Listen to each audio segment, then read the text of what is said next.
पूजन की बड़ी सुंदर विधि बताई और सगुण साकार ब्रह्म में मेरा दर्शन करने की बात भगवान ने कही।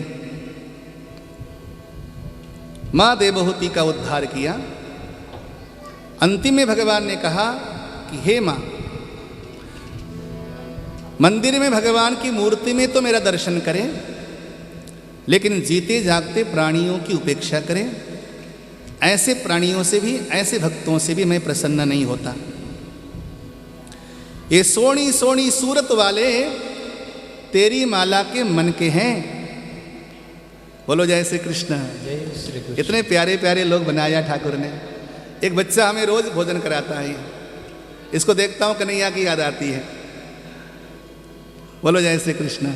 इतने सुंदर सुंदर लोगों को ठाकुर ने बनाया है, तो ये ठाकुर जी के रूप हैं। अब ऐसा न समझो कि केवल हमने मंदिर में ठाकुर को सजा दिया, ठाकुर बाहर नहीं। ये सोनी सोनी सूरत वाले तेरी माला के मन के हैं। देखता जाता हूँ और इबादत होती जाती है। इनको देखता हूँ और तेरी पूजा हो जाती है। इतने सुंदर सुंदर लोगों को तुमने बनाया। कैसे भगवान ने एकदम तबीयत से गढ़ा है कुछ लोगों को। बोली उतनी मीठी, स्वरूप इतना सुंदर, ठाकुर से प्यार करते हैं। कितने कोमल दिल वाले, कोमल हृदय वाले लोग हैं। ये सब भगवान के रूप हैं। इन सब को देखना तो अपने कन्हैया को याद करना कि प्यारे तू तो इनसे भी सुंदर होगा। तेरी रचना इतनी सुंदर, तू कितना सुंदर होगा, है ना। जब बनारस की गलियों में स्वामी राम तीर्थ घूम रहे थे, तो बनारस में जैसे कि आपको मालूम है कि वहाँ की वेश्याएं बड़ी प्रसिद्ध होती है ना, बनारस की, क्योंकि वहाँ पे संगीत की साधना होती है। तो वेश्याएं वहाँ की बड़ी प्रसिद्ध होती थी पहले, अब तो शायद नहीं भी होंगी। तो स्वामी रामतीर्थ बनारस की गलियों में घूम रहे थे। वेश्याओं का वहाँ पे एक कोठा था। कोई वेश्या घर के बाहर अट्टालिका में बैठकर अपना श्रृंगार कर रही थी। स्वामी रामतीर्थ बड़े विद्वान, वो डबल एमए थे। विदेश में जाकर उन्होंने वकालत की शिक्षा ली थी। भारतीय न्याय व्यवस्था के बहुत बड़े विद्वान थे, लेकिन विदेशों में जाकर भी उन्होंने न्याय की पढ़ाई करी थी। सब पढ़ने के बाद उनको सन्यास आ गया, सन्यास्त हो गए। बनारस की गली में घूम रहे थे, वेश्या को टकटकी लगाकर देखने लगे। 10 मिनट, 20 मिनट, आधा घंटा, 1 घंटा वेश्या से रहा नहीं गया। अपनी एक सखी को कहा, जाके वो स्वामी जी को बुला के ले आओ। इतने बड़े संत लगते हैं, हम जैसे वेश्याओं को देखें कोई अच्छा थोड़ी लगता है। ये चाहते क्या है? भिक्षा चाहते हैं, क्या चाहते हैं? बुला के ले आओ। गई बुलाने के लिए, महाराज आपको बुला रही है। बोले कौन? जिसको तुम देख रहे हो। आनंद आ गया स्वामी जी को। चले गए, जा कर के प्रणाम किया। तो बोली वेश्या कि आप गली में खड़े हो के दुनिया क्या बोलेगी? आप वेश्या को देख रहे हो, हम वेश्याएं हैं, हम बदनाम हैं। आप हमें देख रहे हो तो दुनिया क्या कहेगी कि ऐसा संत कितना तेज है इसके चेहरे में और वो वेश्या को देख रहा है, तो दुनिया क्या कहेगी? तो स्वामी जी बोले, देवी मैं वेश्या को नहीं देख रहा था। मैं तुम्हारी सुंदरता में इसीलिए मुग्ध था क्योंकि मैं अपनी उस परमात्मा को ध्यान कर रहा था कि जिसने तुम जैसे सुंदर नारी को बनाया है, वो मेरा परमात्मा कितना सुंदर होगा जिसने तुम्हें गढ़ा है। हाँ, जिसकी रचना इतनी सुंदर, वो कितना सुंदर होगा। तो इस दृष्टि से देखना चाहिए सबको। केवल आप भगवान की मूर्ति में भगवान को देखो, घर के आसपास रहने वालों में भगवान को न देखो, ये भी आपकी पूजा अधूरी मानी जाएगी। ये भगवान कपिल ने कहा। यहां पर स्कंद को विश्राम दिया गया। अगले स्कंद में जैसे कि मैंने कहा था कि सृष्टि विस्तार का क्रम है। इसमें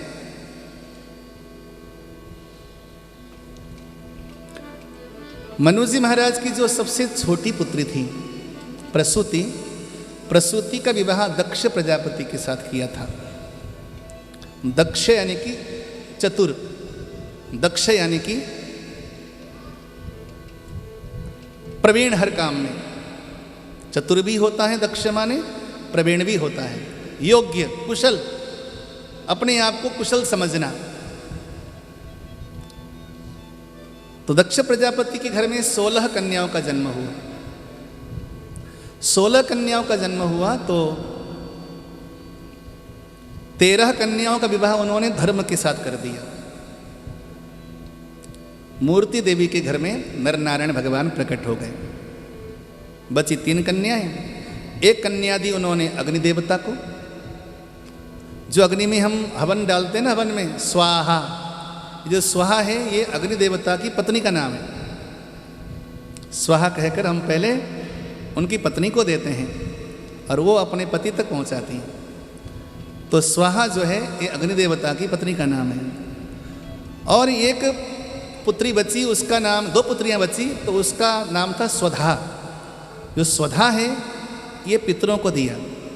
जैसे अग्नि को देते हैं तो हम स्वाहा बोलते हैं, उसी प्रकार जब पितरों को देते हैं तो वहाँ पर स्वधा बोलते हैं। क्या बोलते हैं? स्वधा। देवताओं को देते हैं हम ऐसे देते हैं, ऐसे, ठीक है। लेकिन जब पितरों को देते हैं तो हम ऐसे देते हैं।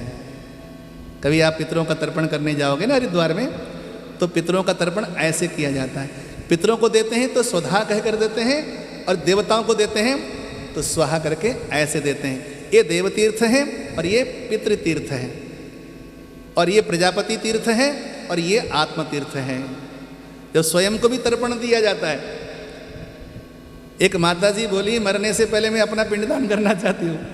क्यों? बोले कि हमारे बच्चे करेंगे नहीं महाराज। और ये भी शास्त्र में विधान है, इसका नाम है जीवित श्राद्ध। आपके जीवित रहते आप अपने आप को पिंडदान कर सकते हो, ये भी शास्त्रों का नियम है। तो जीवित श्राद्ध करने के लिए जब जाओगे तो वहाँ पे आत्मतीर्थ है, तो स्वयं को जब तर्पण करोगे तो ले करके ऐसे। तो ये तर्पण का विधान है। तो जो स्वधा है वो पितरों को दिया गया, और स्वाहा किसको दिया गया? अग्नि भगवान को। एक बेटी बची, अंतिम नाम था उसका, उसका नाम था सती। सती माने पवित्र। तो सती का विवाह किया गया भगवान शंकर के साथ। लेकिन वहाँ पर भी दक्ष प्रजापति देना नहीं चाहते थे। कौन देगा? न भोजन का ठिकाना है, न घर का ठिकाना है, न कपड़े पहनते हैं बेचारे। और एक त्रिशूल ले लिया है, कमंडल ले लिया है, और राम का नाम लेते हुए घूमते हैं। कैलाश तो नाम ही है, कैलाश में रहते कहाँ है श्रीमान? हाँ, वो तो हमेशा शमशान घाट में बैठ के राम राम का भजन करते हैं। तो ऐसे को कौन बेटियां दे भैया? लेकिन ब्रह्मा जी ने कहा, अमंगल्यम शीलम तदपि भवतु मंगलमसि। जो कि अमंगलशील वाले हैं लेकिन हैं परम मंगल भोले बाबा, उनसे बढ़कर कोई मंगल है भी नहीं। स्वभाव और स्वरूप अमंगल लगता है, लेकिन प्रकृति परम मंगलमय है। तो इसलिए भोले बाबा को दे दो। तो अनमाने मन से अपनी बिटिया का विवाह कर दिया। ये सूत्र ध्यान रखना, दबाव में आकर कभी बिटिया का विवाह नहीं करना किसी वर्ग के साथ। जिसके प्रति आपकी श्रद्धा बने नहीं, वहाँ पर कभी संबंध करना भी नहीं।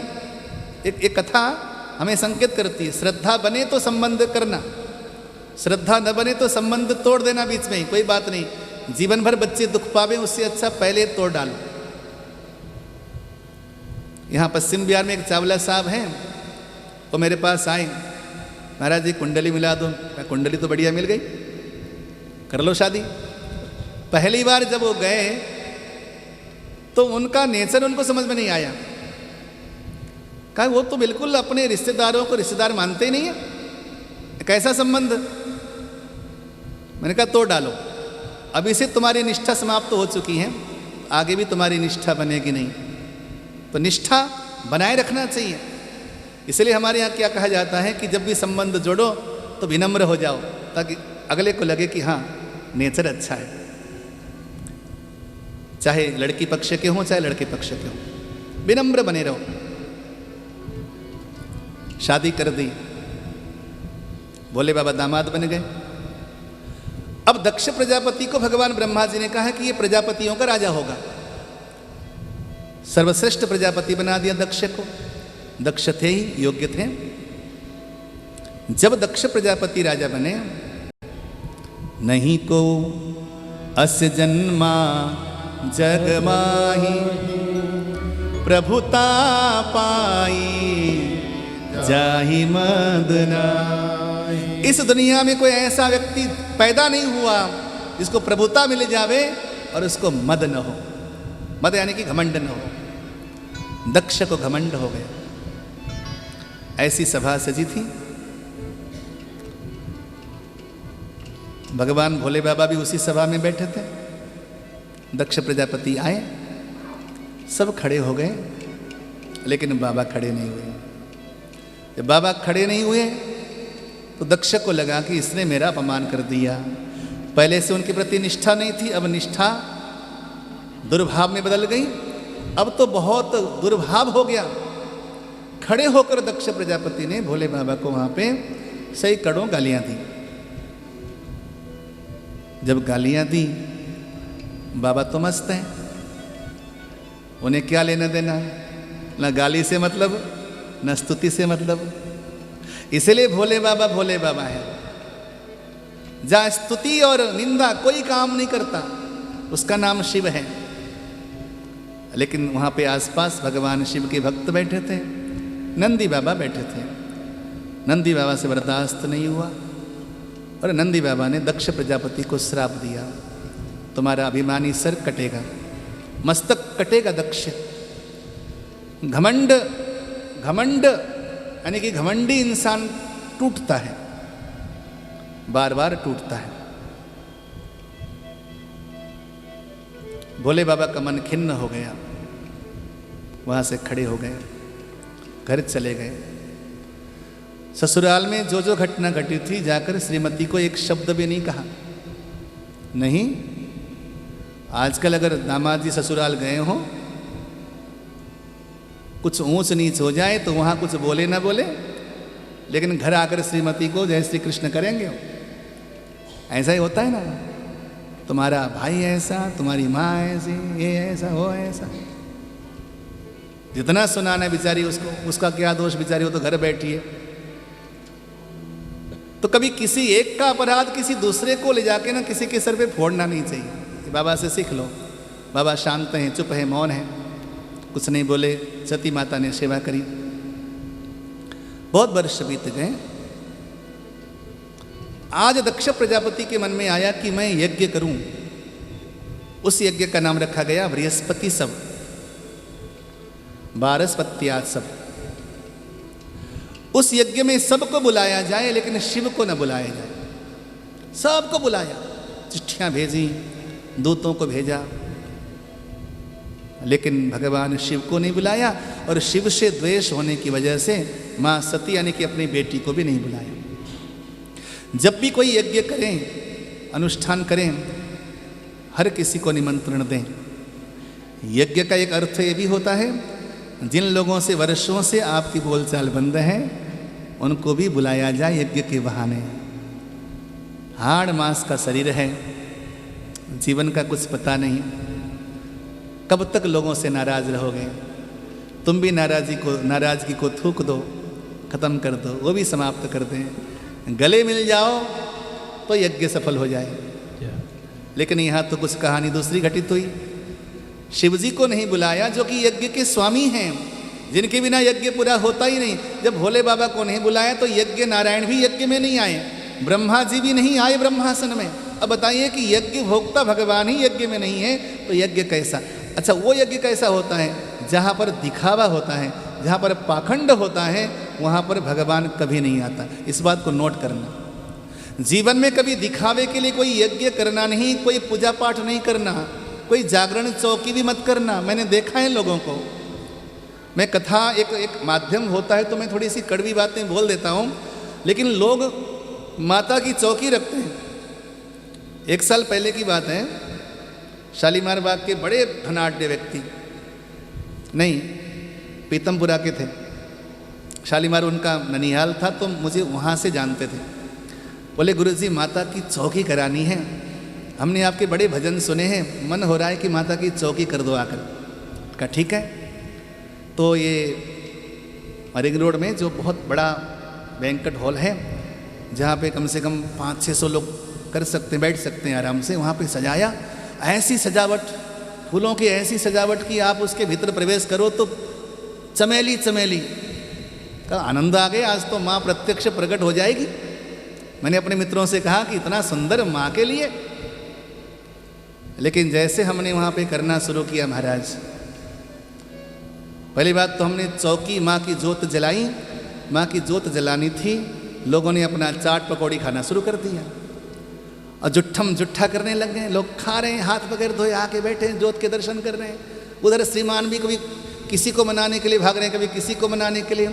मैंने अपने मित्रों से कहा, यहाँ पर मैया नहीं है प्रमुख, यहाँ पर तो केवल चोचलेबाजी है। बोलो जय श्री कृष्ण। ये आयोजन मैया के लिए नहीं हुआ था, मैया का केवल नाम था, बहाना मैया का था, बाकी खाने पीने का और खिलाने का बहाना था। तो ये काम करोगे तो वहाँ पर मैया कभी, बोलो, आएगी? आप करोगे ऐसा काम? हाँ, बुरा लग रहा है ना? मत करना। उसको कहते हैं दंभ, उसे कहते हैं पाखंड, जहाँ आपकी श्रद्धा न हो, केवल दिखावा हो। ऐसे यज्ञ में कभी भगवान आते नहीं, भगवान नहीं आए वहाँ पर। दक्ष प्रजापति का दंभ। अब देखो, आकाश मार्ग से देवियां जा रही तो सती से कह रही कि चलोगी नहीं? बोले कहाँ? तुम्हारे पिता के घर में यज्ञ है। सती ने कहा मेरे पिता के घर में यज्ञ है और मुझे नहीं बुलाया। लगता है डाकिया ने आने में लेट कर दिया। भोली बेटी, बिटिया तो अपने पिता के घर में जाने के लिए मचलती हैं। कितना उत्साहित होती हैं बेटियां ना। राखी कब आएगा, भैया दूज कब आएगा, इंतजार करती हैं बेटियां। समझो उस घर में अगर बेटिया को न बुलाया जाए, इतने बड़े यज्ञ में सब जा रहे हों लेकिन उस बेटिया को नहीं बुलाया जाए, तो सती को कितना दुख लगा होगा। लेकिन सती ने सकारात्मक लिया। बेटी कभी अपने पिता को बुरा तो मान ही नहीं सकती।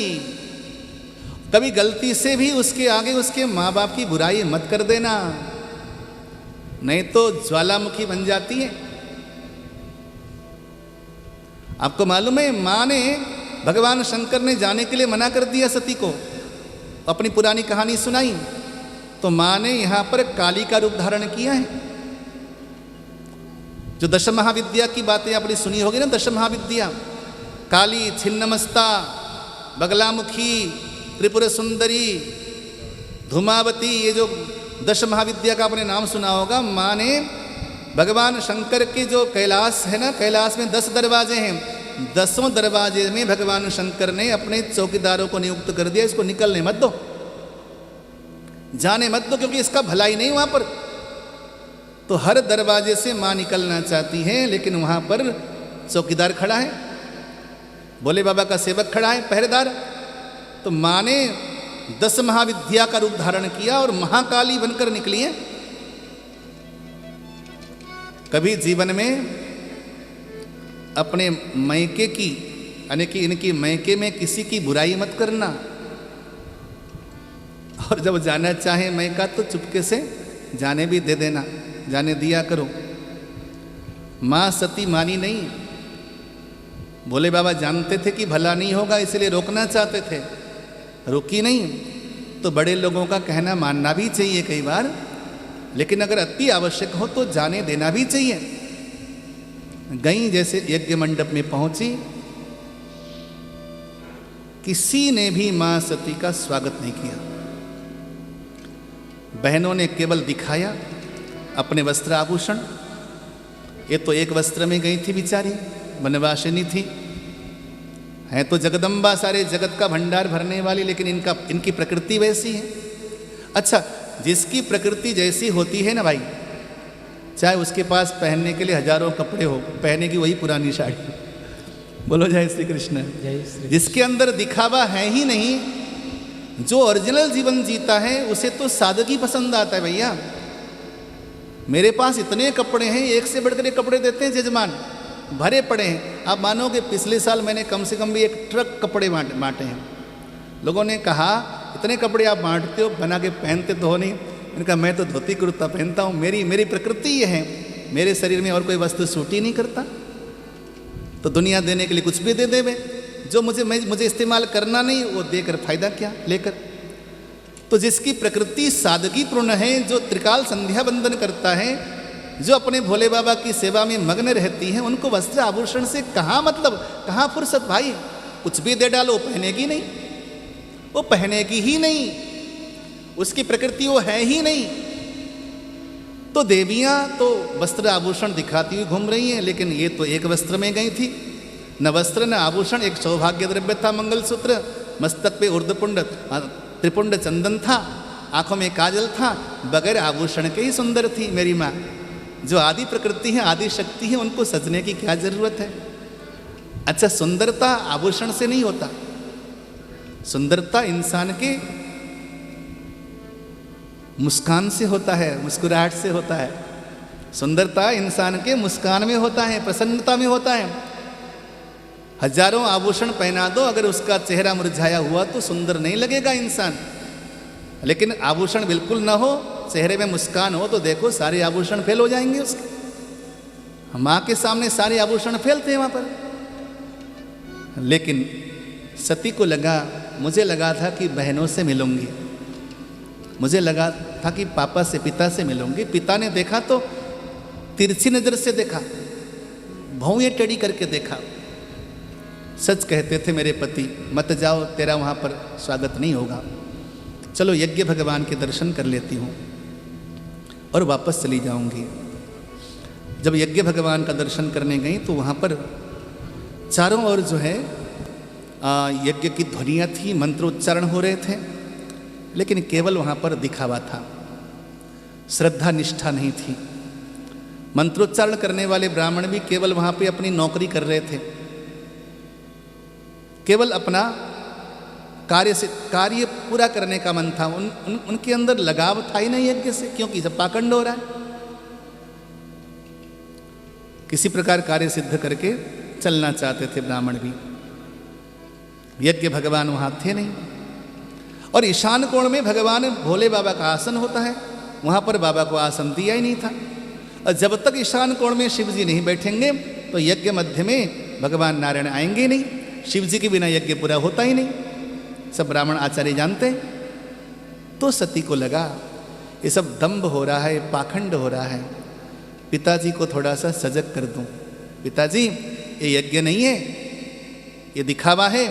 यज्ञ के नाम पे आपने शिव जी को आसन नहीं दिया, ब्रह्मा जी ब्रह्मासन में विद्यमान नहीं है, नारायण तो यज्ञ कुंड में है ही नहीं, तो यज्ञ कैसा। जब बेटी ने गलत को गलत कहने का हिम्मत रखा, तो जो दंभी लोग होते हैं बर्दाश्त नहीं कर सकते कि हमारी कमियां दिखा दें। बाप को बर्दाश्त नहीं हुआ, वहाँ पर फिर उसने भोले बाबा की अनेकों दुर्भाव और अभद्र शब्दों से निंदा कर डाली। माँ सती को सहन नहीं हुआ। खबरदार, मेरे स्वामी हैं, मेरे सर्वस्व हैं, आपने मेरे पति का अपमान किया है, आपने अपने जामाता का अपमान किया है, आपने यज्ञ पुरुष का अपमान किया है। इसलिए हे पिता, ये तन तुम्हारा दिया हुआ है, इस तन ने, इन आँखों ने, इन कानों ने, मैंने अपने स्वामी, अपने सर्वस्व, अपने इष्ट, अपने आराध्य, अपने भगवान की निंदा देखी है, सुनी है, तो आज मैं इस तन को धारण नहीं करूंगी। धिक्कार है ऐसे तन को, शिवद्रोही के द्वारा उत्पन्न ये शरीर मैं अभी समाप्त कर डालूंगी। ऐसा कहकर सती देवी ने भगवान नारायण को स्मरण किया। मैंने पति का कहना तो माना नहीं प्रभु, अब मैं अपने तन का त्याग करना चाहती हूँ, बस ये कृपा कीजिएगा कि जब भी मैं तन त्याग कर नया जीवन धारण करूँ, हर जन्म में मैं भगवान शिव की अर्धांगी बनना चाहती हूँ। भगवान का स्मरण करके माँ सती ने योगाग्नि के द्वारा अपने प्राणों को त्याग दिया। भगवान शिव के बहुत सारे गण वहाँ पर आए, गणों को बहुत प्रताड़नाएं दी गई। नारद जी के द्वारा जब खबर लगी तो नारद जी के द्वारा खबर लगने पर भगवान ने वीरभद्र को प्रकट किया जटाओं से।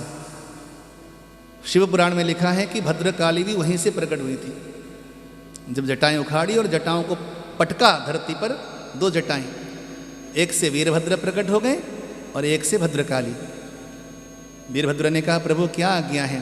बाबा बोले जाओ, जाकर दक्ष को दंड देना और उन सबको दंड देना जो भी सती के अपमान में शरीक है। पाप करने वाला ही पापी नहीं होता वीरभद्र, पाप होते देखने वाला भी पापी होता है। अधर्म करने वाला ही पापी नहीं होता, अधर्म होते देखने वाला भी अधार्मिक होता है। इसलिए तुम जाकर उन सबको यथा उचित दंड देना। वीरभद्र आए, सबको दंडित किया। दक्ष प्रजापति के मस्तक को मरोड़ कर यज्ञ कुंड में होम दिया, यज्ञ भंग किया, क्योंकि ये यज्ञ नहीं था, ये तामस यज्ञ था। तामस यज्ञ में किसी प्रकार से भी भगवान यज्ञ नारायण प्रकट नहीं होते।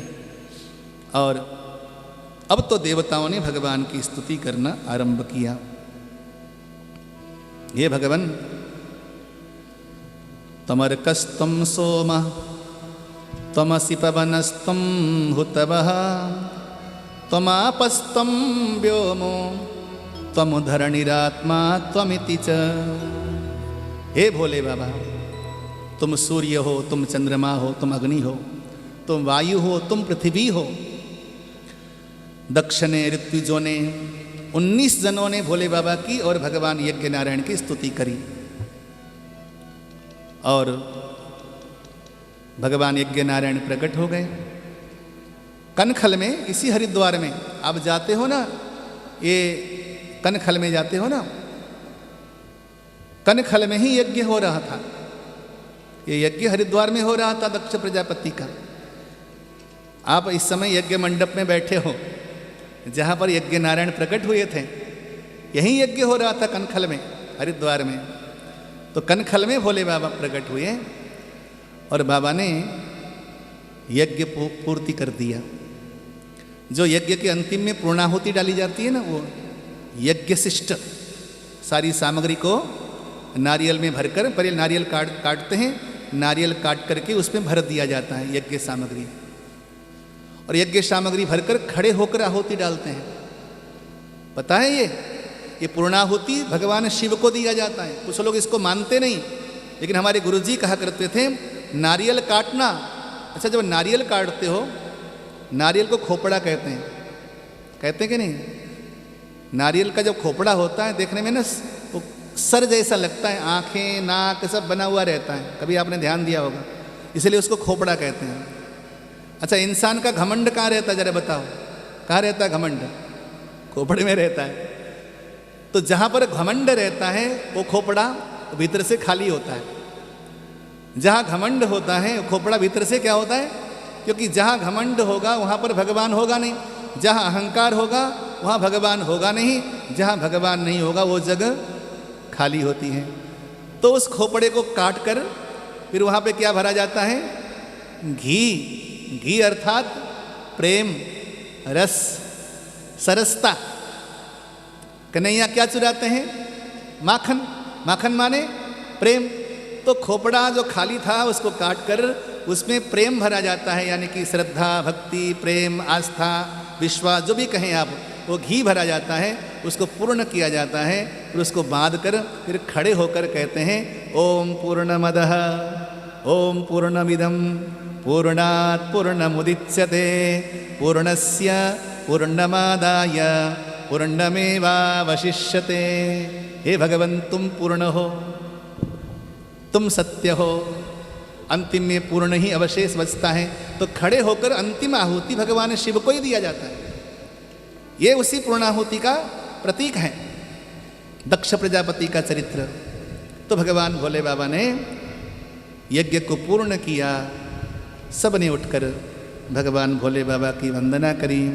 भोले बाबा तुम बड़े सुंदर हो। और मनाने में चतुर तो होते ही देवता, क्या बोले वो सभी? तेरे गले सर्पों का हार, करे जटा में गंग विहार, किया खूब तेरा श्रृंगार। भोले कितने सुंदर हो, भोले कितने कितने सुंदर हो। तेरे गले सर्पों का हार, कर जटा में गंग बिहार, किया खूब तेरा सिंगार। भोले कितने सुंदर हो, भोले कितने सुंदर हो।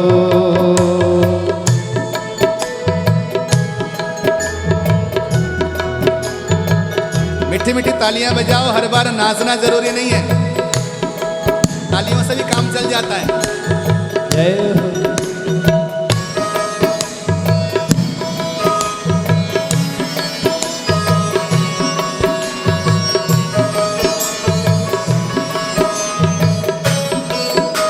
कितने सुंदर हैं, है काली तेरी जटाएं जैसे सावन की घटाएं, है काली तेरी जटाएं जैसे सावन की घटाएं। मस्तक पर चंदा साजे सारे अंग में भस्म रमाए, मस्तक पर चंदा साजे सारे अंग में भस्म रमाए। आंखें मेरी आंखें ये चाहे तुझे हर पल रहूं निहार।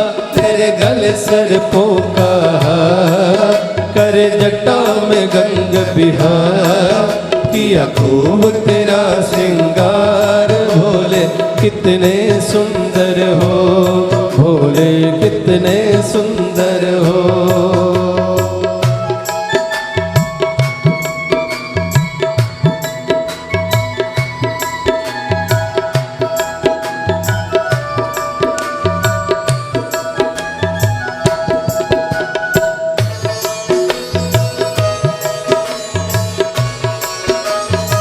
शंकर भगवान की जय हो।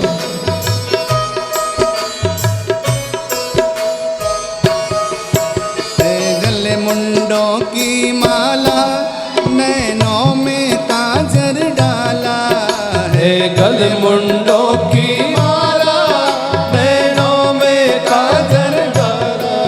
मृग चर्म बसन कटि सोहे देवों के मन को मोहे, मृग चर्म बसन कटि सोहे देवों के मन को मोहे।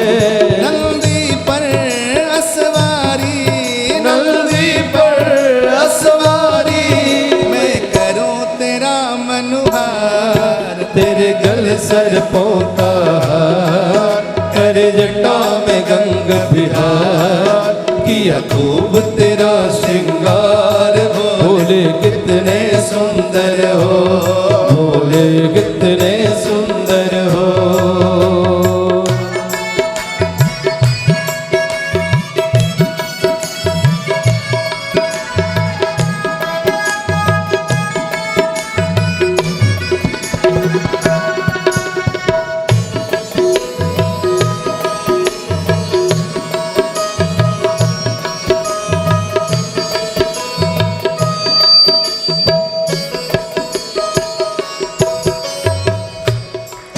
दरबार बड़ा है न्यारा लगता भक्तों को प्यारा। दरबार बड़ा है न्यारा लगता भक्तों को प्यारा। हे भोले तुझ पर अपना तन मन धन सब है वारा। हे भोले तुझ पर अपना तन मन धन सब है वारा। मेरा जीवन मेरी सांसें, ओ मेरा जीवन मेरी सांसें, करता हूँ तुझ पे निसार। तेरे गले सर्पों का हार, कर जटा में गंग बिहार, किया खूब तेरा श्रृंगार। भोले कितने सुंदर हो, भोले कितने सुंदर हो। हर हर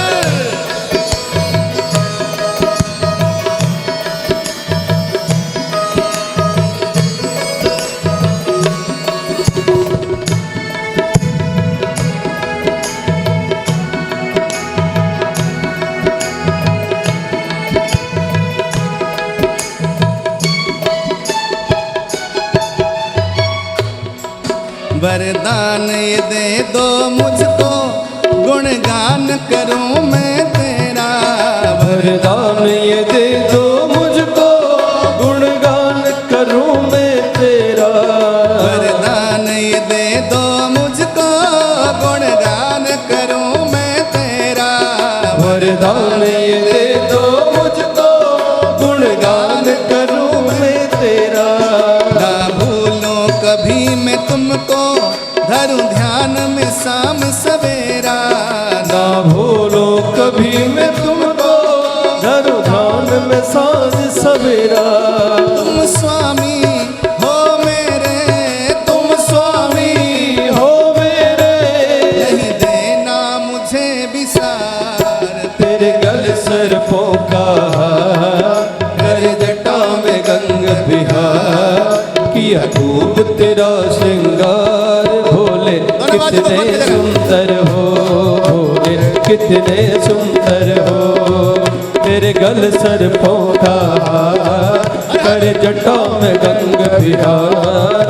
किया खूब तेरा श्रृंगार, भोले कितने सुंदर हो, भोले कितने सुंदर हो, भोले कितने सुंदर हो, भोले कितने सुंदर हो। नमः पार्वती पते हर हर महादेव।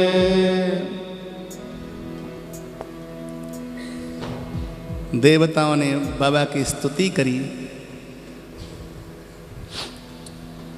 और दक्ष ने आकर भगवान की स्तुति करी। भगवान भोले बाबा ने दक्ष प्रजापति के धड़ में बकरे का मस्तक लाकर जोड़ दिया था। देखो, बकरा और मानव अलग अलग हैं, अननेचुरल हैं, ये अप्राकृतिक हैं। कभी इंसान के शरीर में कभी बकरे का मस्तक जुड़ सकता है, हाँ? लेकिन इसके पीछे एक तर्क है। ऐसा न समझना कि किसी बकरे का सर जोड़ दिया गया हो। भगवान तो सर्वसमर्थ हैं, पुनः एक नया मस्तक भी तैयार करके दे सकते। उनके लिए कौन सी बड़ी बात है? जो संकल्प मात्र से विश्व ब्रह्मांड की सृजना करते हैं, उनके लिए किसी व्यक्ति के धड़ पे मनुष्य का सर जोड़ना कोई बड़ी बात नहीं है। लेकिन बकरे का ही क्यों जोड़ा? बकरे का ही क्यों जोड़ा गया? अभी एम्स के डॉक्टरों ने प्रयोग सक्सेस हुआ। ऐसा नहीं कि इंसान के शरीर में अन्य पशुओं का शरीर फिट नहीं होता, हो सकता है। अगर विज्ञान की एक उत्तम स्थिति हो तो कुछ भी हो सकता है। तो सुअर का दिल इंसान के दिल में फिट हो सकता है, तो हो सकता है कि बकरे का मस्तक भी इंसान के धड़ में फिट हो जाए। वो एक विज्ञान की चरम स्थिति हो सकती है। मैं उस बात को नहीं ला रहा यहाँ पे, लेकिन एक बात कहना चाहता हूँ कि बकरे का ही मस्तक क्यों, घोड़े का क्यों नहीं, और किसी प्राणियों का क्यों नहीं? तो इसके पीछे भी यही तर्क है कि बकरा जीवन भर मैं करता है। बकरा घमंड का प्रतीक है। बकरे की माँ कब तक खैर मनाएगी? ये कहावत भी है ना, कसाई के घर में बकरे की माँ कब तक खैर मनाएगी? तो बकरा कटने के लिए होता है, जैसे कि समाज में चला आ रहा है। तो ये जो दक्ष था, ये अहंकारी होने की वजह से मानो कि बकरा था, और अहंकार हमेशा टूटता है। चाइना के बहुत बड़े संत थे जिनका नाम था कन्फ्यूशियस। कन्फ्यूशियस एक अलग सिद्धांत वाला व्यक्ति था। अपने शिष्यों को वहाँ पर कुछ उपदेश दे रहा था, तो शिष्यों से पूछा, बच्चों मेरे मुख में क्या है?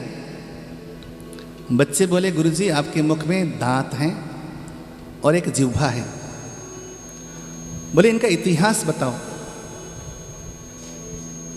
बच्चे बोले कि ये दांत तब से हैं, आपके पैदा होने के बाद 7-8 महीने के बाद आपके मुख में दांत आए, और आने के बाद एक बार झड़ गए, फिर दोबारा से आए, फिर आधे जड़ गए। ये दांतों का इतिहास है। लेकिन जो आपकी जिह्वा है वो जब जिस दिन आप पैदा हुए उस दिन जिह्वा साथ में आई थी और आज तक जिह्वा वैसे ही तरोताज़ा बनी हुई है, न वो झड़ी न बाबरी बुढ़ी हुई। ये इनका इतिहास है। तो कन्फ्यूशियस ने कहा तो क्या समझे इसमें? बच्चों ने कहा आप समझाइए। बोले दांत कठोर हैं, दांत कठोर हैं। ये कठोर होने की वजह से इन दांतों को बार बार झड़ना पड़ा, टूटना पड़ा, गिरना पड़ा। लेकिन जिह्वा अत्यंत कोमल है। कोमल होने की वजह से जिह्वा जब पैदा हुई तब भी थी, तरोताज़ा थी और आज तक उतनी ही ताज़ा है।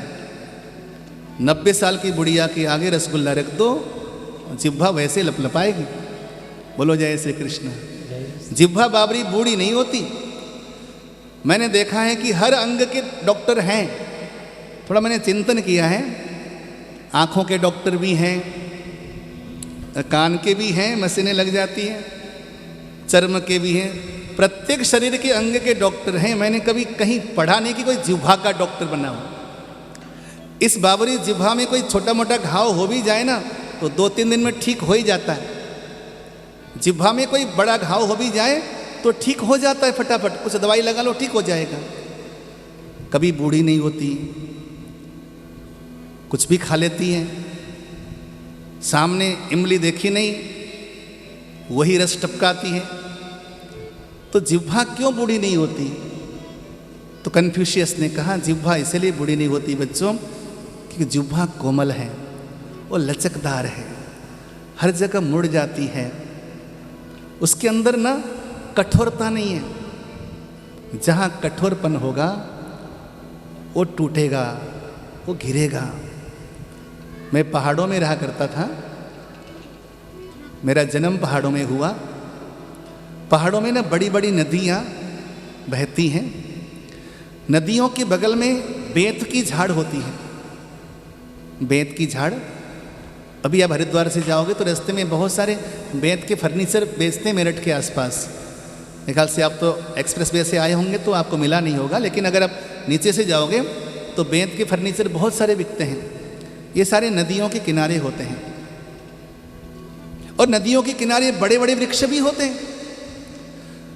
बरसात के समय में जब नदियां बाढ़ के साथ आती हैं तो ये वेतों में एक चालाकी होती है। क्या पता है, जैसे नदी का प्रवाह आ जाता है ये सारी की सारी बेंत जो है एकदम से झुक जाती हैं और पानी उनके सर के ऊपर से निकल जाता है। जैसे बरसात समाप्त हो जाए तो बेंत दोबारा से खड़े हो जाते हैं, फिर वही हरे हरे। लेकिन उन्हीं नदी के किनारे जो ऊंचे ऊंचे वृक्ष होते हैं, बरसात के समय में उनका कोई पता नहीं लगता कहाँ चले गए, ढहा कर ले जाते हैं। ये कहानी है अहंकार और अहंकार शून्यता की। जिसके जीवन में लचकदारपन होगा, लचकपन होगा, कोमलपन होगा, झुकाव होगा, विनम्रता होगी, विनयशीलता होगी। पहली बात तो लंबी जीता है, उसकी आयु बड़ी होती है, उससे कोई बीमारी नहीं लगती। सामान्य बीमारियां आ भी जाएं तो बीमारियां जल्दी ठीक हो जाती हैं और वो इंसान बहुत सारे लोगों को जोड़ता है।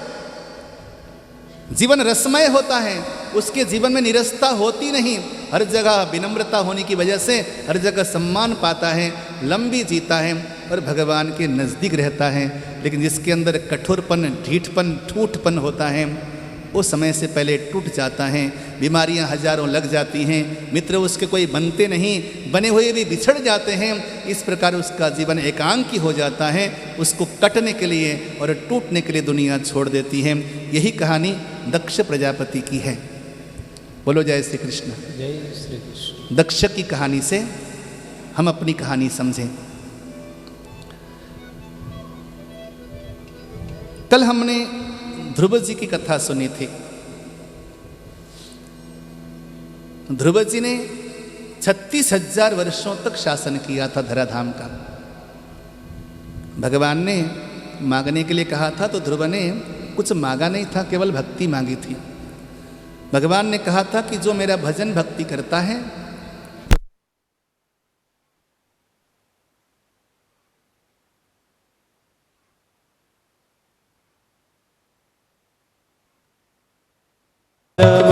जय जय राधा रमण।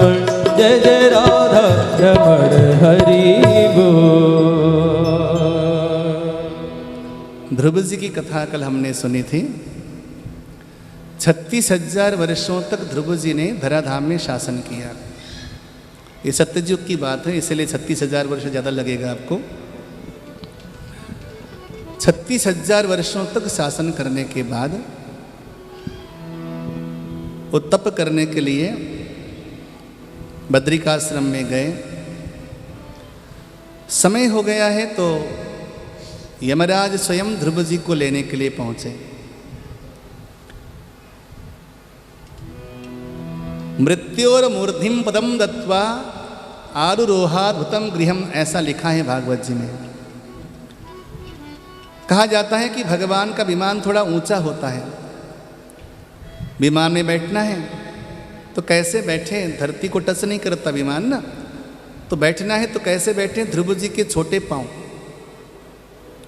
तो यमराज ने अपना सर झुकाया और यमराज ने कहा कि आप हमारे सर पे पांव रख के विमान पे बैठिए। ध्रुव जी ने मृत्यु के सर पे पांव रखा और विमान में बैठे। ये कथा आपने सुन ली।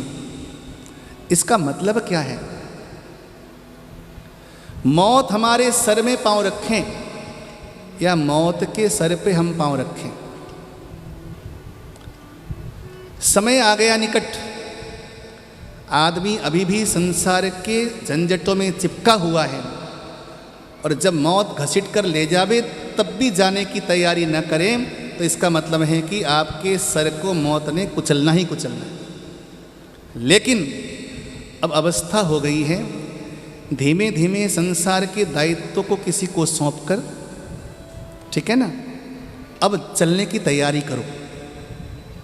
जब मौत की दूत आपके सामने आए, जब मौत बोले चल, तो तुम कह सको कि तुम क्या ले जाएगी मुझे अपने साथ, मैं तेरे से आगे आगे चलने को तैयार हूँ। तुम मौत के आगे आगे चलो, मौत तुम्हारे पीछे पीछे आए, अर्थात तुम चलने की तैयारी करके तैयार हो जाओ कि जब चलने का मौका आएगा चल पड़ेंगे, कोई टेंशन नहीं है, एकदम तुम तैयार करके बैठे हो। तो अर्थात मौत के सर पे तुमने पांव रख दिया।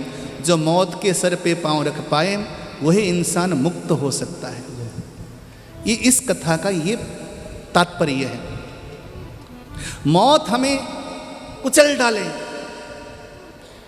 तब भी हम जाने को तैयार ना हो। दुनिया से जाना तो हर किसी को है, तुम मानो या ना मानो, वो लेके जाएगा, छोड़ेगा नहीं किसी को भी। लेकिन मजा इस बात में है कि तुम तैयार होके बैठो।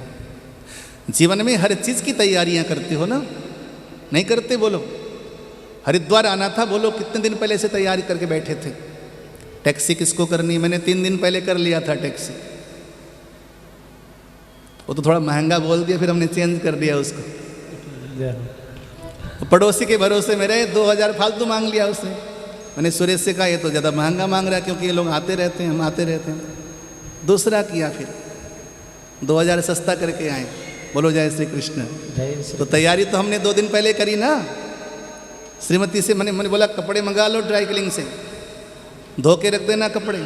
3 दिन पहले से सूटकेस पैक करी कि नहीं करी? बोलो जरा, मुंडी हिला दो। हरिद्वार तुम 15 दिन के लिए आए हो या 10 दिन के लिए आए हो, या मेरे ख्याल से आप 1 सप्ताह के लिए आए हो, 4 दिन पहले से तैयारी करके आए हो।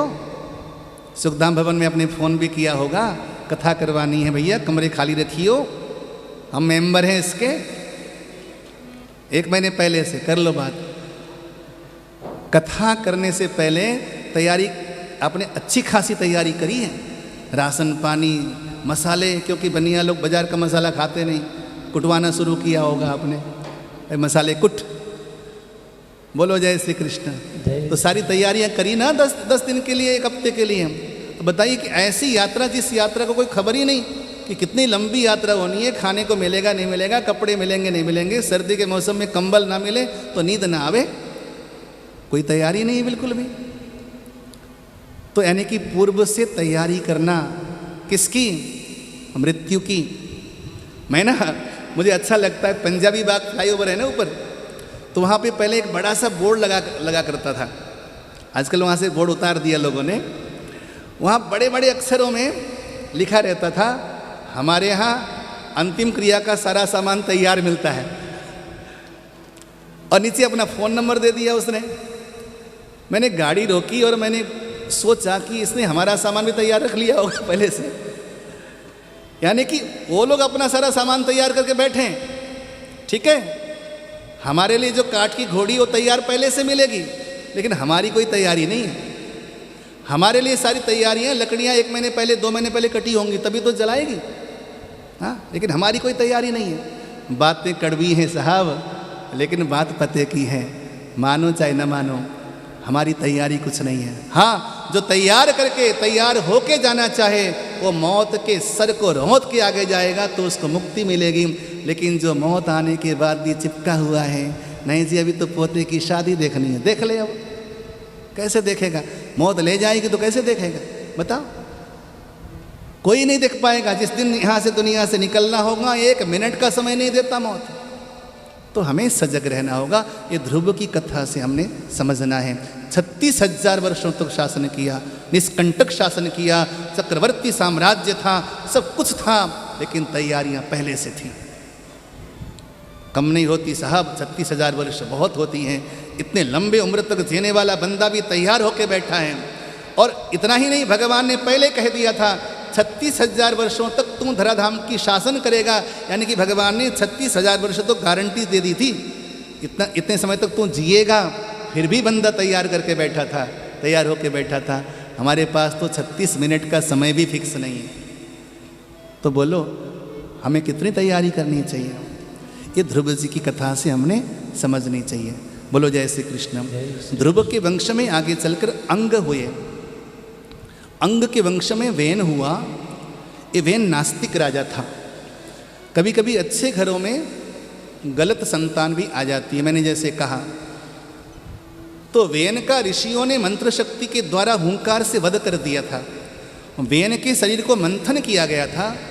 शरीर के मंथन करने से उसके शरीर से निषादों की उत्पत्ति हुई थी, और भुजाओं के मंथन करने से यमल संतानों का जन्म हुआ था, स्त्री और पुरुष का।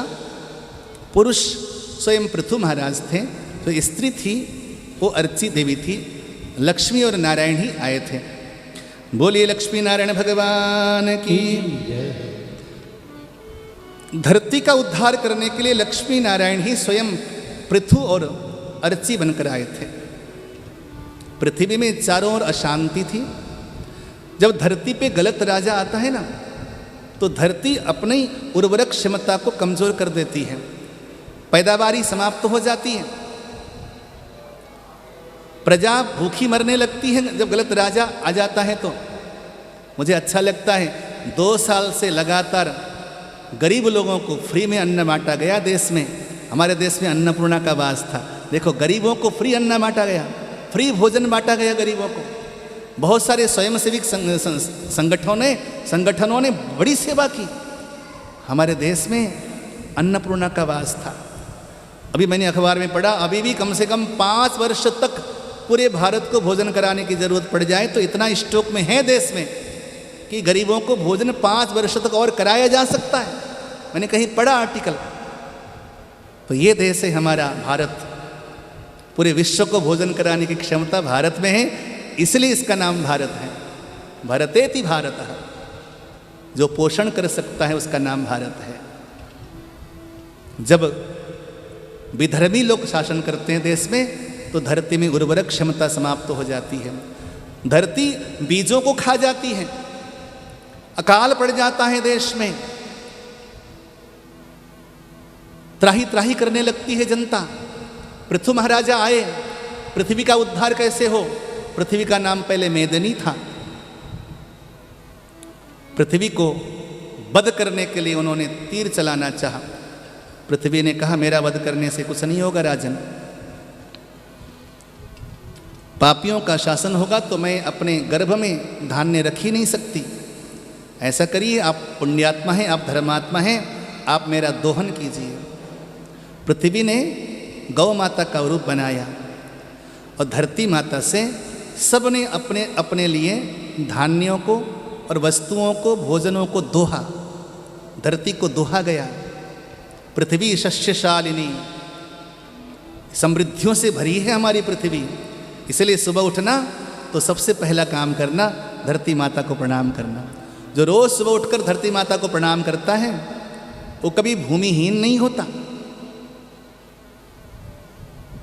आजकल लोग ना भूमिहीन हो रहे हैं, लोग भूमि बेच दिया लोगों ने और लोग फ्लैटों में रहने लग गए, फ्लोर में रहने लग गए लोग। पहले जहाँ कोठियों से संतुष्ट नहीं होते थे अब फ्लोर से संतुष्ट हो गए लोग। क्यों? धरती माता को भूल गए, पृथ्वी को भूल गए। जिस धरती ने हमें धारण किया है, जो धरती माता हमें अन्न देती है, जीवन देती है, उस धरती माता को हम प्रणाम ही नहीं करते। सुबह उठकर धरती माता को प्रणाम करने वाला कभी भूमिहीन नहीं होता। धरती माता को प्रणाम करना चाहिए। धरती माता ने गौ का रूप धारण किया और धरती माता का दोहन हुआ। पृथु ने मनु जी महाराज को बछड़ा बनाकर हाथ के पात्र में धान्यों को धोया। ऋषियों ने बृहस्पति को बछड़ा बनाकर, आपको मालूम है ना, गाय दोहने से पहले बछड़ा छोड़ा जाता है। बछड़ा पहले क्या करती है? उसको पगारना, गौ माता के स्तन को पगारता है बछड़ा, तो जाकर मालिक उसका दोहन करता है। तो ऋषियों ने बृहस्पति को बछड़ा बनाकर इंद्रियों के पात्र में वेद मंत्रों का दोहन किया। देवताओं ने इंद्र को बछड़ा बनाकर सोने के पात्र में अमृत का दोहन किया। दैत्यों ने प्रहलाद को बछड़ा बनाकर लोहे के पात्र में मदिरा का दोहन किया।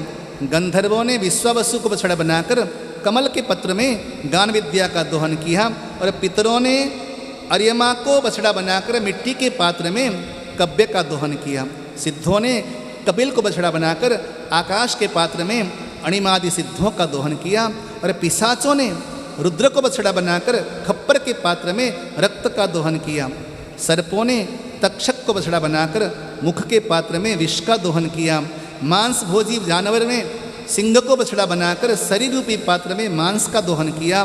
पक्षियों ने गरुड़ को बछड़ा बनाकर मुख रूपी पात्र में कीट पतंगों का दोहन किया।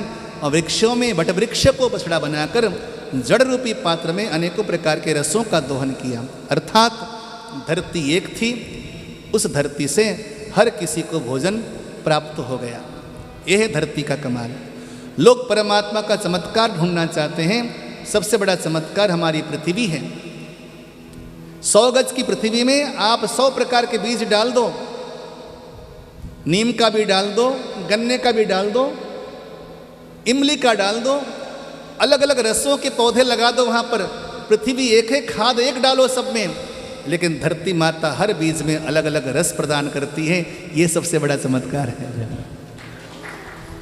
बोलो जय श्री कृष्ण। जय श्री कृष्ण। 100 गज की धरती आपके अनुरूप आपको रस देती है। इमली को खटास दे देगी, गन्ने को मिठास दे देगी, नीम को कड़वा दे देगी, किसी को कैशैला रस दे देगी। धरती माता वही है, खाद वही है, पानी वही है, लेकिन रस सबको अलग अलग प्रदान करती है। ये धरती माता का चमत्कार है। पृथु महाराज ने 99 यज्ञ किए। महाराजा पृथु के 100वें यज्ञ को इंद्र ने विघ्न डाला। इंद्र देवता ने अश्व को चुराया और ऋषि इंद्र का वध करना चाहते थे। ब्रह्मा जी ने रोक दिया। पृथु के यज्ञ में 99 यज्ञ पूर्ण हुए, लेकिन 100 यज्ञ पृथु का पूर्ण नहीं हुआ।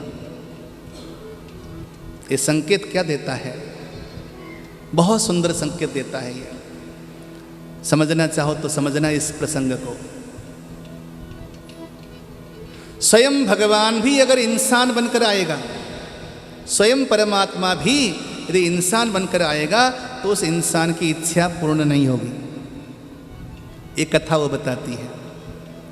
इस दुनिया से हर इंसान अधूरा ही जाता है। संसार की सारी चीजें पाकर कोई इंसान नहीं गया। हाँ, जिसने सत्संग किया है या जिसने ब्रह्म का अनुसंधान किया है वो तो अपने आप में पूर्ण है।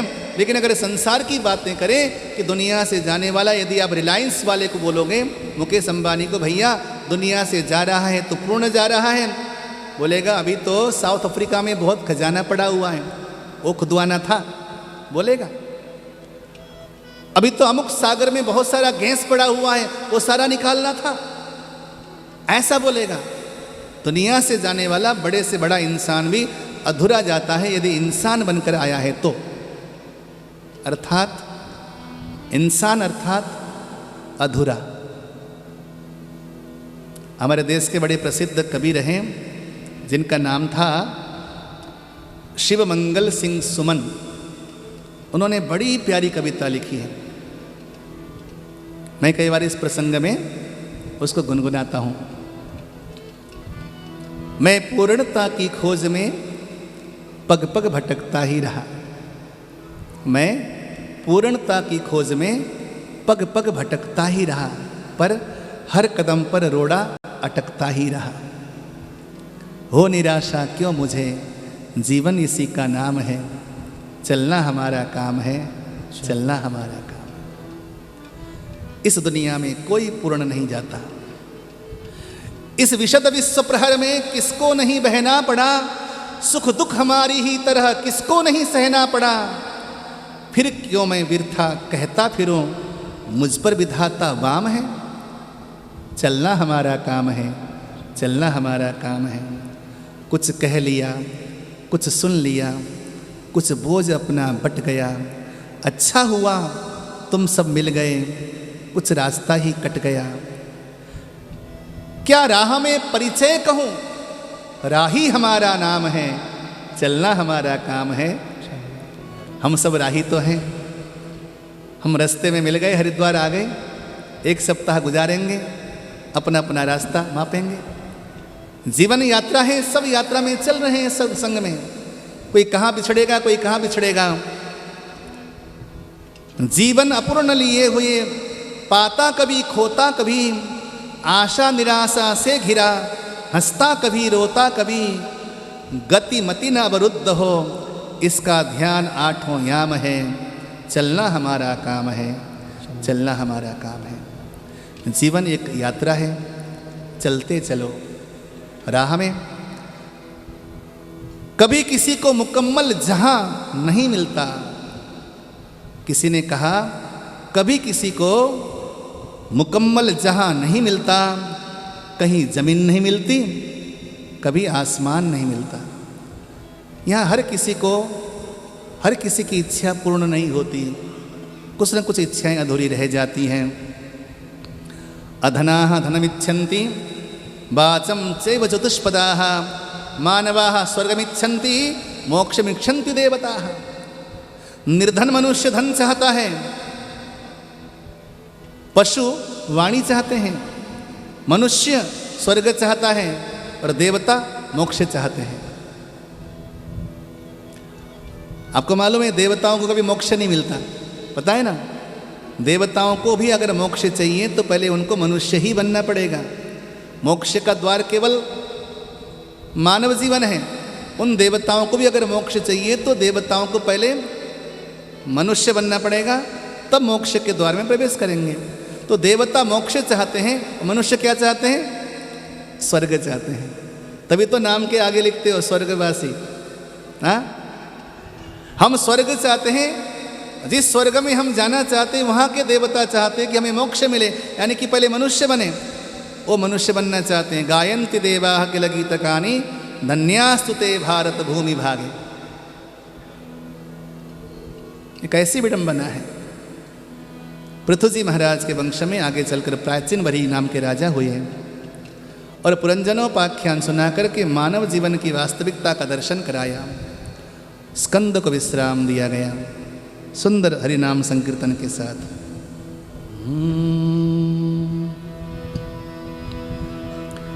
तुम न आए प्रभु जी, सुबह हो गई। तुम न आए प्रभु जी, सुबह हो गई।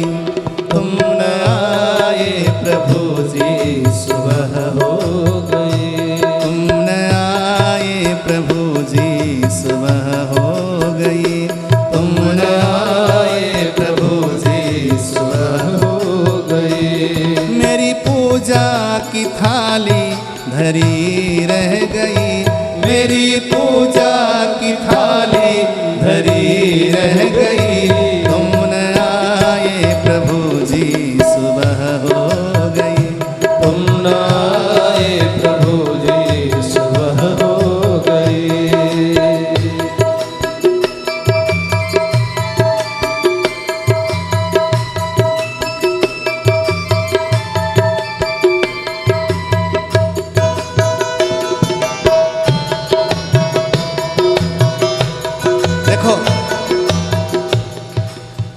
कीर्तन में ना मीठी मीठी तालियां बजाने का बड़ा लाभ है,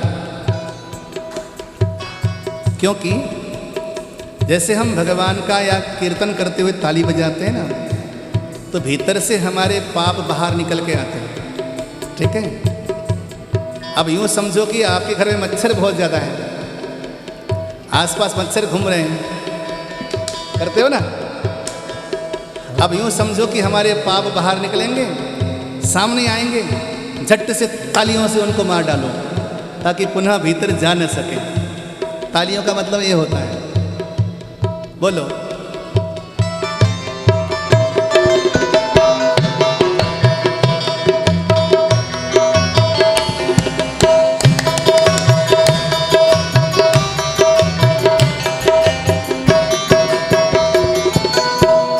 हमसे रूठे हो क्यों आप आते नहीं, हो हमसे रूठे हो क्यों आप आते नहीं, कोई अपराध मेरा बताते नहीं, कोई अपराध मेरा बताते नहीं। देखते देखते सांस रुकने लगी, देखते देखते सांस रुकने लगी, देखते देखते सांस रुकने लगी, देखते देखते सांस रुकने लगी। क्या बुलाने में कोई कमी रह गई, क्या बुलाने में कोई कमी रह गई, तुम न आए प्रभु जी सुबह हो गई, तुम न आए प्रभु जी सुबह हो गई, प्रभु जी सुबह हो गई।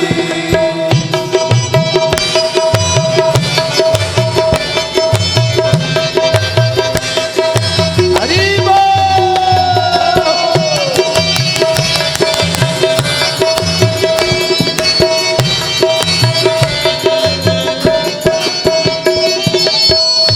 ज्ञान भी हो गया, ध्यान भी हो गया, ज्ञान भी हो गया, ध्यान भी हो गया, ज्ञान भी हो गया, ध्यान भी हो गया, ज्ञान भी हो गया, ध्यान भी हो गया, फिर भी दर्शन की इच्छा बनी रह गई, फिर भी दर्शन की इच्छा बनी रह गई। इतना होते हुए भी समझ ना सका, वो इतना होते हुए भी समझ ना सके, इतना होता हुए भी समझ ना सके, इतना होते हुए भी समझ ना सके। कौन सी भावना में कमी रह गई, कौन सी भावना में कमी रह गई,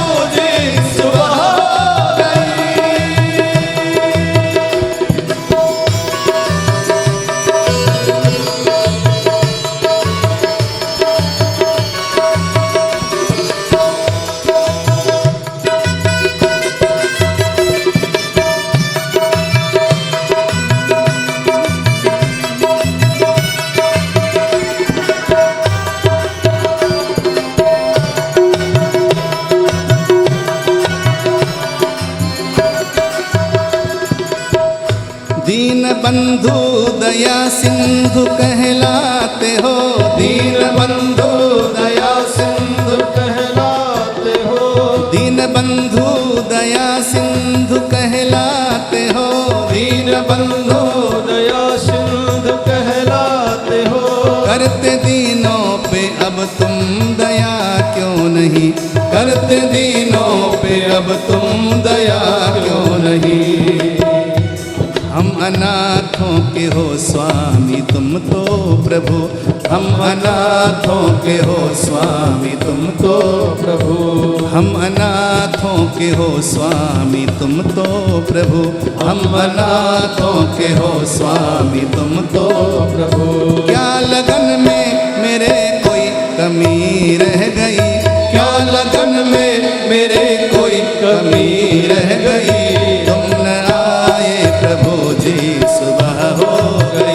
तुम न आए प्रभु जी सुबह हो गई, तुम न आए प्रभु जी सुबह हो गई।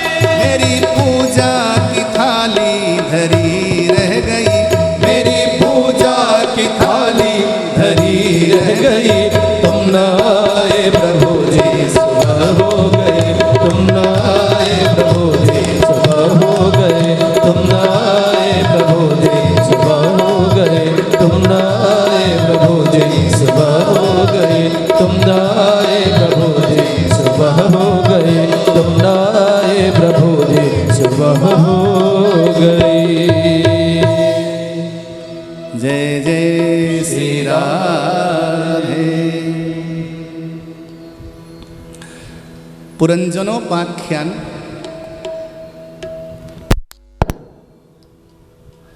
आत्मा और परमात्मा के संबंध की कथा है।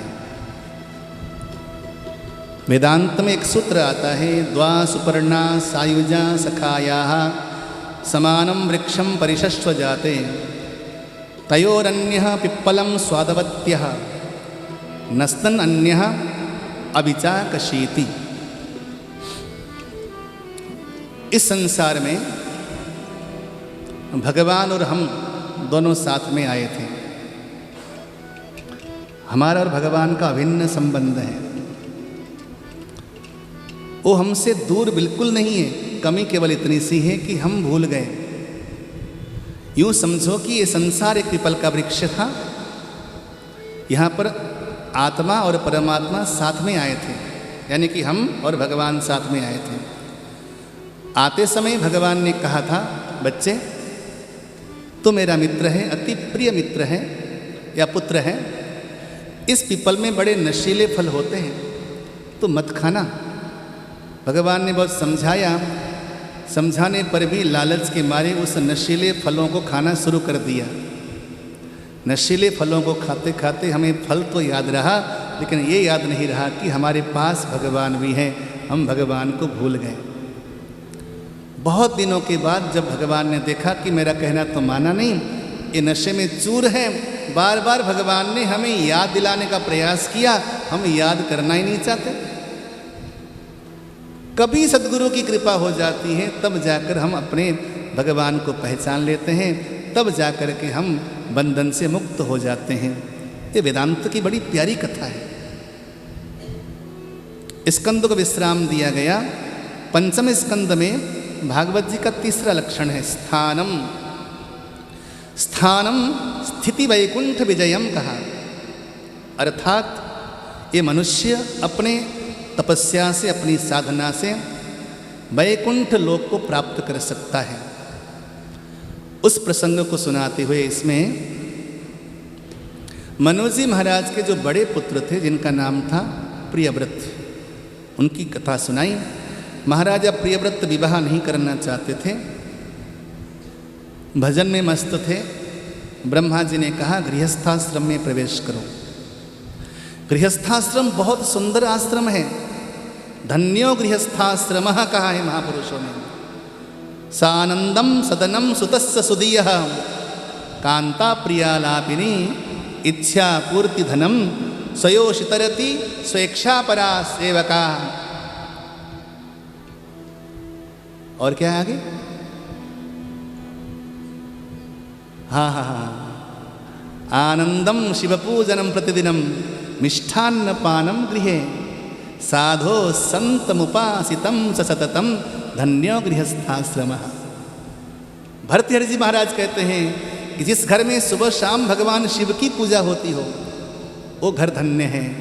सानंदम सुदनम सदनम, सुंदर घर हो, वहाँ पे पुत्र हो और आपके अनुकूल हो, बेटे बेटियाँ आपके अनुकूल हो, पत्नी सुलक्षणा हो, यही तो स्वर्ग है। कहाँ स्वर्ग ढूंढने जाते हो?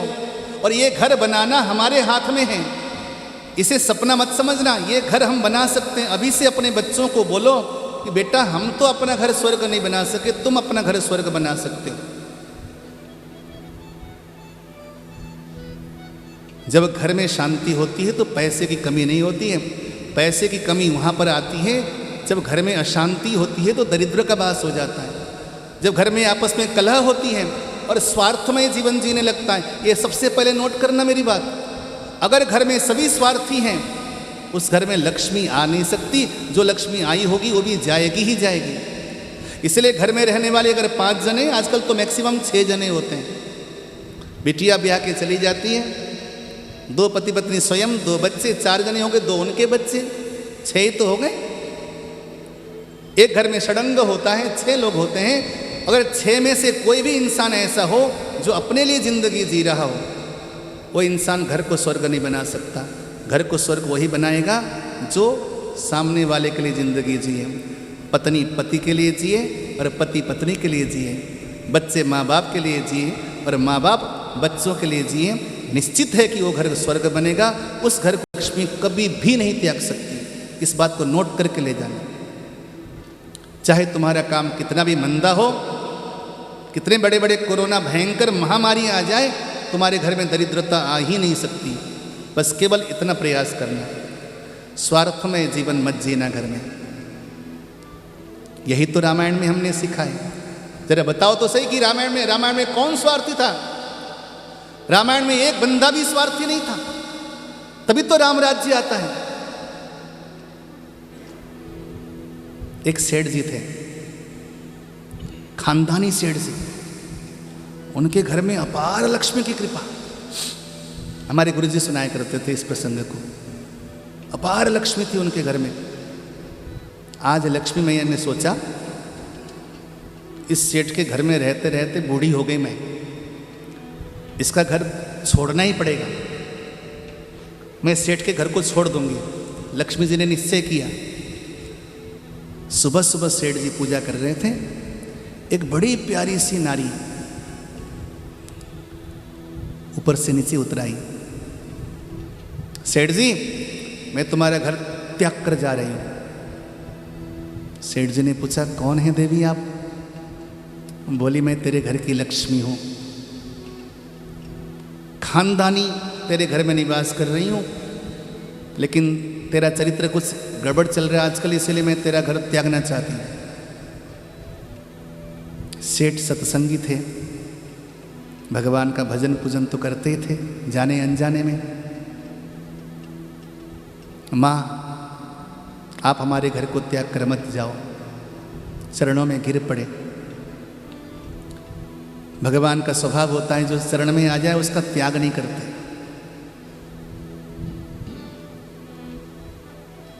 ठीक है सेठ, तू बड़ा अनुनय विनय कर रहा है तो सुन, एक वरदान मांग ले तू। जाने से पहले एक वरदान दे के चली जाती हूँ। जाना तो है, ये फिक्स है जाना। अच्छा माँ, मैं बच्चों से पूछ लूँ? सारे बच्चों को एकत्रित किया। बड़ी बहू, छोटी बहू, श्रीमती, बच्चे, दोनों बच्चे। माँ जाना चाहती है। जाते जाते माँ एक वरदान देना चाहती है। क्या मांगे? बड़ी बहू बोली, कुबेर का सारा खजाना मांग लो, ये बढ़िया रहेगा। तो पैसे होंगे तो सब कुछ हो जाएगा ना पिताजी। बोलो कि कुबेर का सारा खजाना हमारे घर में ला के रख दे। बेटा बोला कि मैया को बोलो कि आरबीआई का गवर्नर बना दे। तीसरा बोला, चौथा बोला, अंतिम में छोटी बहू, छोटे का नंबर सबसे आखिरी में आता है ना, इसलिए छोटे होते हैं। छोटी बहू बड़ी समझदार थी, अच्छे घर से आई थी। छोटी बहू बोली, पिताजी एक बात कहूँ? बोले क्या? ये पैसा लक्ष्मी तो आना जाना है।